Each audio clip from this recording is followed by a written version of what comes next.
हमारी आज की कहानी है पराया धन।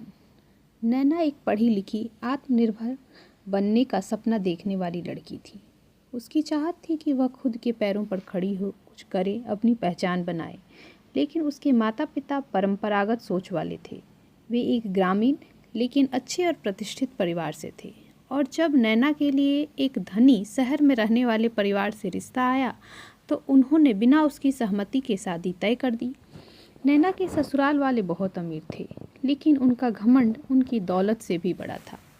शादी के बाद नैना को जल्दी ही एहसास हो गया कि उसका पति आयुष शराब का आदी है और छोटी छोटी बातों पर गुस्सा करता है। पहले तो उसने सोचा कि समय के साथ सब ठीक हो जाएगा, लेकिन जब पहली बार आयुष ने उस पर हाथ उठाया तो उसका दिल टूट गया।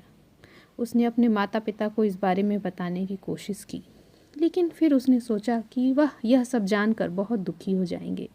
वह चुप रही, यह सोचकर कि शायद हालात बदलेंगे। लेकिन समय के साथ चीज़ें और बिगड़ती गईं। एक दिन नैना की माँ उसके पिताजी से कहती है कि 6 महीने होने को आए बिटिया की शादी को। जब भी कोई उसे बुलाने को कहो तो ससुराल वाले कोई न कोई बहाना बना देते हैं। वह फ़ोन पर भी ज़्यादा बातें नहीं करती। जाने क्यों मेरा जी घबरा रहा है। क्यों ना हम चलकर खुद ही बेटी से मिलाएं।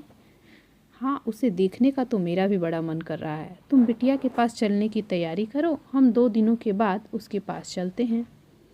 2 दिनों बाद नैना के माता पिता उससे मिलने उसकी ससुराल पहुँचे। वे अपनी बेटी के लिए कपड़े, मिठाइयाँ और फल लेकर आए।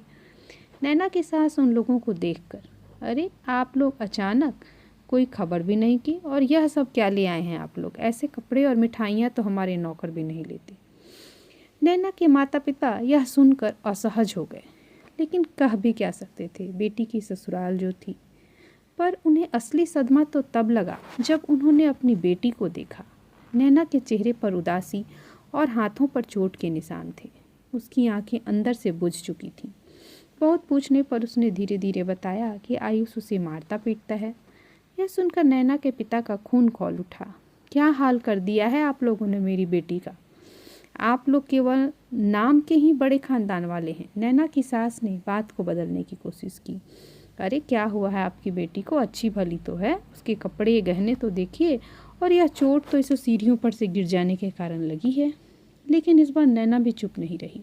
उसने पहली बार अपनी आवाज़ बुलंद की। नहीं, यह चोट मुझे आपके बेटे ने दी है और आप अच्छी तरह से यह सब जानती हैं। मैंने कितनी बार आपसे शिकायत की, लेकिन आप बेटे को टोकने की जगह मुझे ही समझौता करने की सलाह देती आई हैं। लेकिन अब मैं और नहीं सहूँगी। नैना ने उसी दिन अपने ससुराल को हमेशा के लिए छोड़ दिया। अपने पति के खिलाफ पुलिस में शिकायत दर्ज करवाई। कुछ समय बाद उसने तलाक लिया और फिर से पढ़ाई शुरू की। धीरे धीरे उसने अपने सपनों को फिर से संजोया और खुद को आत्मनिर्भर बनाया। आज नैना एक बैंक मैनेजर बन चुकी है। आज नैना न सिर्फ अपने पैरों पर खड़ी है, बल्कि वह उन लड़कियों के लिए प्रेरणा बन चुकी है जो अपने हक के लिए लड़ना सीख रही हैं। उसने साबित कर दिया कि आत्मसम्मान और सपनों से बढ़कर कुछ नहीं। लेकिन हर बेटी के माता पिता को भी यह समझना होगा कि बेटियां केवल पराया धन नहीं होती, वे भी अपने भाग्य की लेखिका होती हैं। Thanks for watching.